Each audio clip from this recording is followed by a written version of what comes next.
Good afternoon. My name is Scott Redler, Chief Strategic Officer at T3Live.com. Welcome to today's recap and look ahead. So it's election day, and I feel like if you saw me, you might see me like this. Why is that? Because I've been biting my lip for so long during this elective process. Although every now and then I'll squeak something out, it's just been, what can we say, interesting times. I have to say I do love the country we live in and the democratic process, and I'm so into free enterprise capitalism, and I just can't say that whoever gets elected tonight, I'm going to be so proud to call, the president. But that's all I will say about that. As far as the markets are concerned, we had 8 down days into a 2-day snapback, took it all back, after the FBI leader said that no charges against Hillary, and here's where we are. If you look at the chart of the S&P cash, you will see that, just like this, okay, we had a V bottom after Brexit. Obviously, it happened after the vote, not before it. And then we broke out. Here, you had your 8 days down to right back in.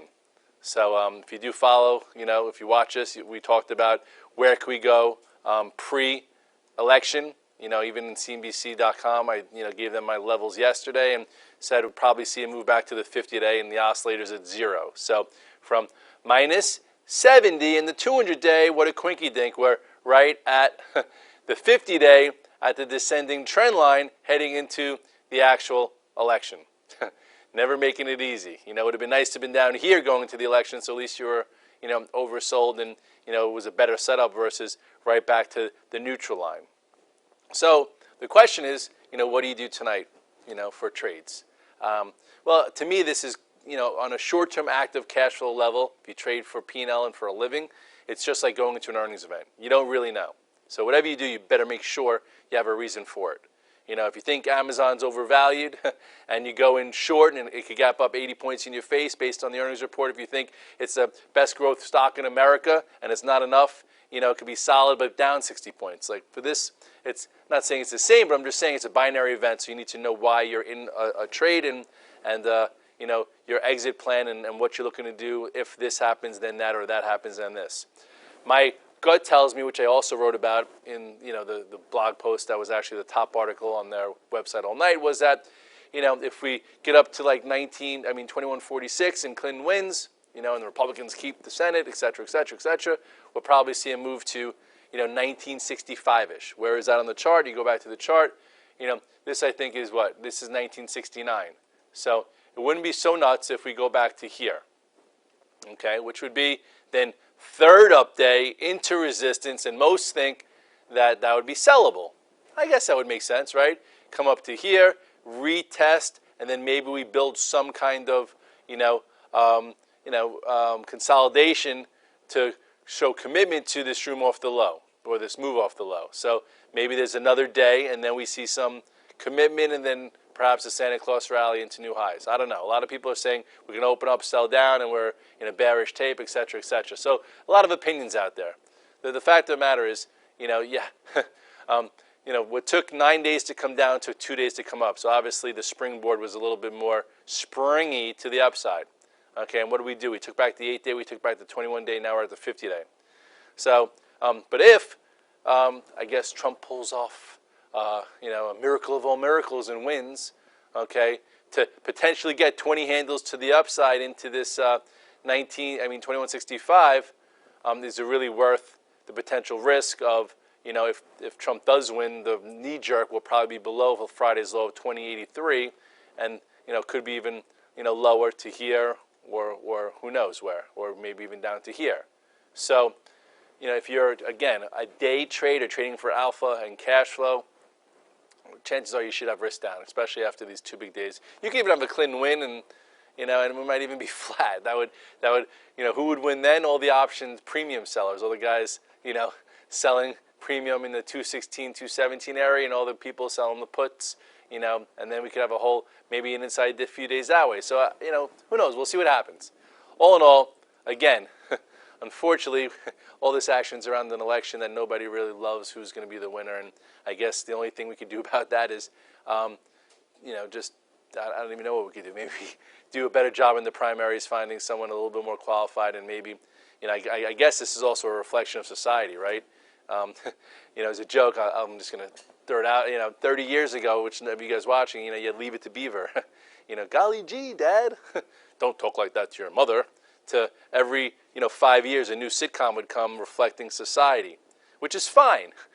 But, each 5, 10, 15 years, society has taken a change to now reality television, where people want to watch the Kardashians. They love The Apprentice, and the normal show for a family is quite different than it was with Leave It to Beaver, and that's all I'll say about all that, which is fine too. It's just the way it is. Same way computers are taking everyone's jobs.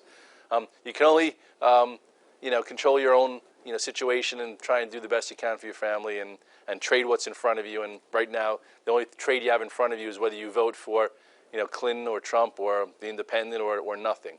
But if you do nothing and you continue to do nothing, nothing's going to change into the next time frame. Well, that's it. Now let's move on to other sectors. What happened here? IWM, held the gap. So we'll see what happens tomorrow. Held the gap. So and perked up. Still has room if it wants to bounce on an oversold basis. Qs, what did you do? This was stronger. Gap up, held. By the way, there's a lot of good day trades today. Let's go back to real quickly the spiders. If you have Redler All Access and you watch my my morning call, I said let's look at the afternoon support from from yesterday. Maybe we take back a third, hold it, and then continue to the upside. So where is yesterday's support? Yesterday's support was basically right around here. Remember 213.40 we listed on the note? Well, came into 213.40 and then gave you another move to the upside. Or actually, this was no, hold on. That was today. Here it was. Okay. Actually, no, it's not. I'm kidding. No, there it is. Sorry. All right, here. Okay, so basically, this was your end of the day move. So what did it do? It came back and retested the afternoon support from yesterday's gap and go. Here's yesterday's gap. So for day trading purposes, gap up, go, afternoon support, close strong, pulled in, held here.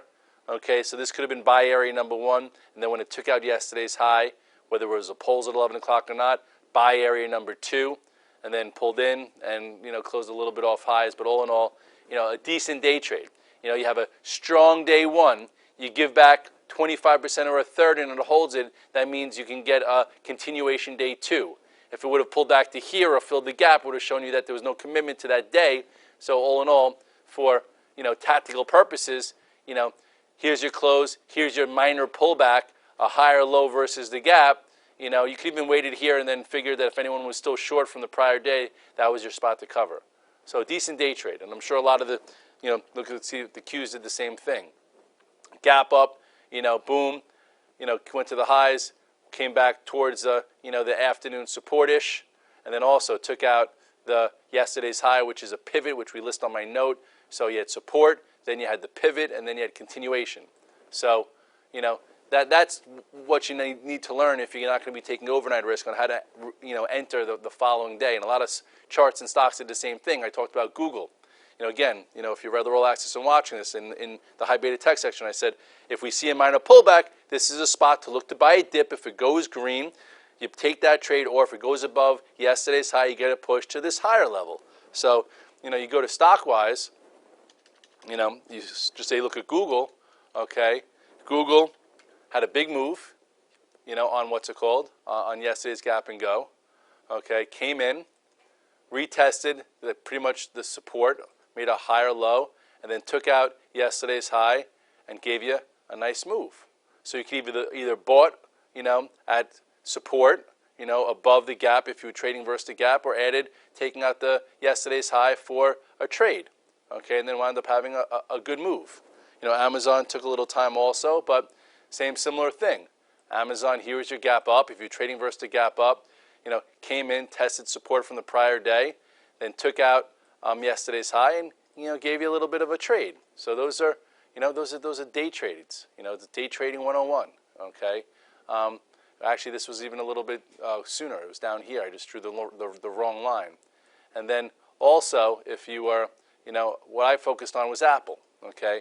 Apple was not the strongest name, but I figured it was kind of safe because, why wouldn't Apple get back to, I drew this morning. I said if it gets above this, it can get towards, the prior high here. Okay, wow, I'm using the same things from the morning, okay?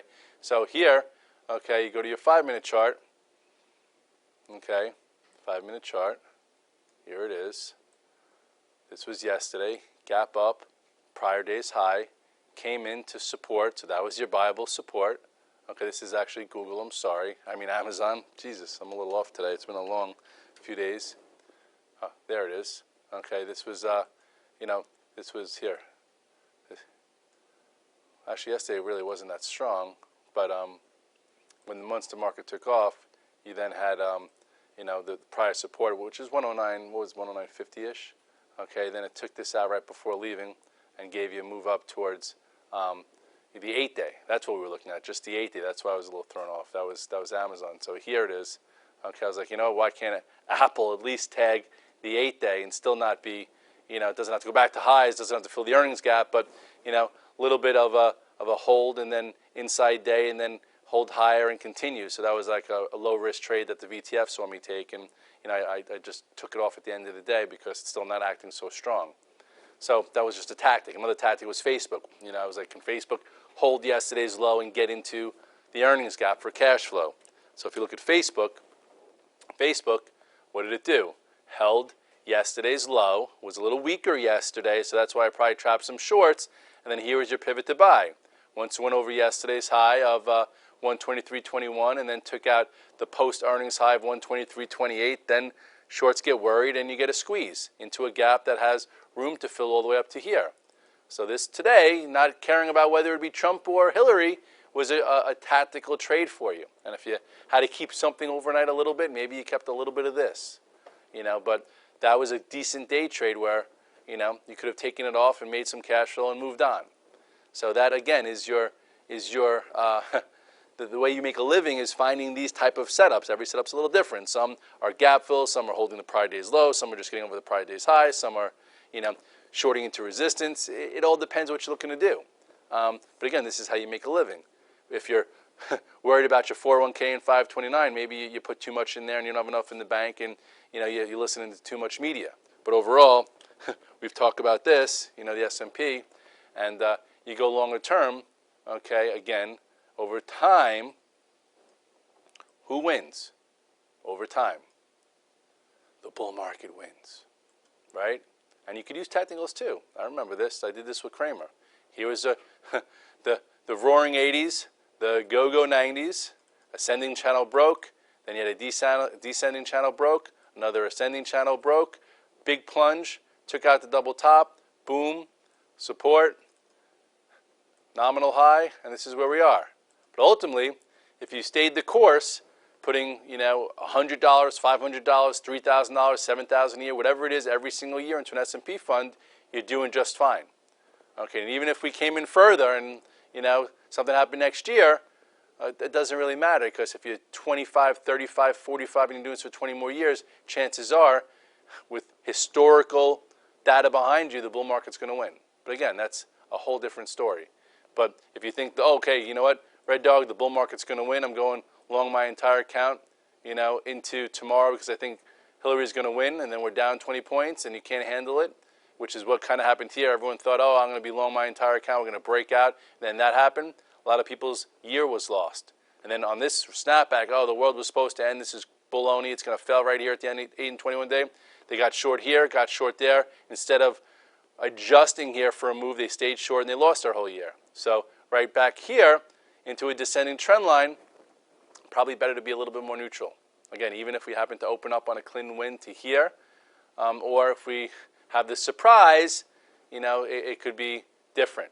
So at this point, we're right back at the descending trend line, oscillators around 0, minus 80 here. If you didn't go long here and you didn't go long yesterday, don't be going long into what you think could happen in an election type of binary event. As far as the new issues are concerned, ACIA finally had a bounce. Sperling was playing it. Congratulations. Finally caught a little bit of a bounce.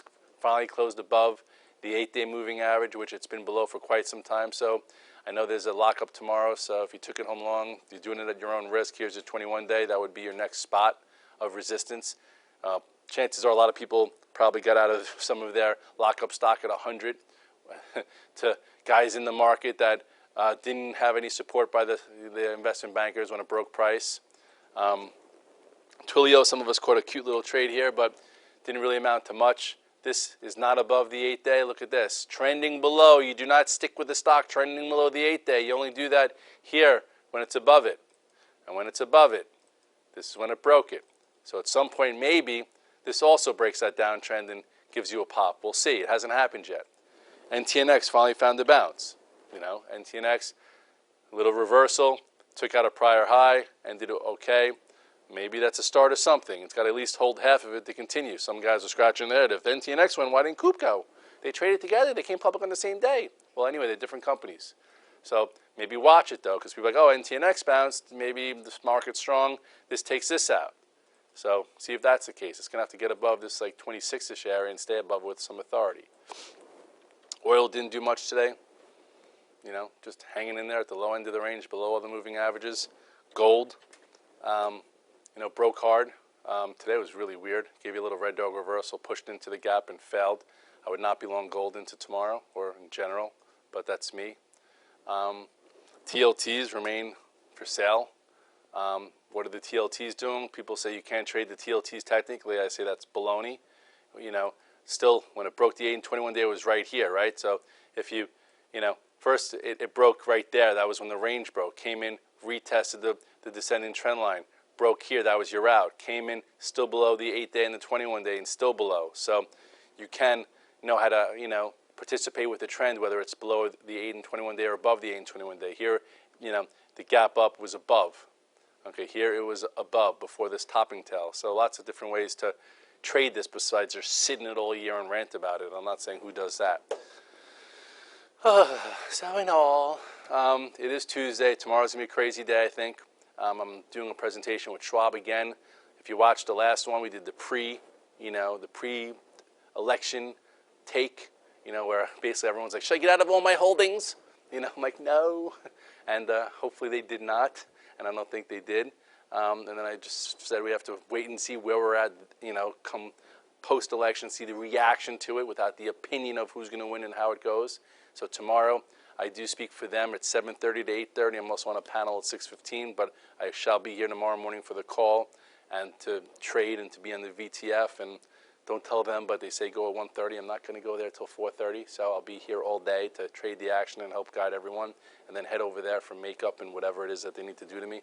But I'm not sitting there all day. And but I'm happy to go.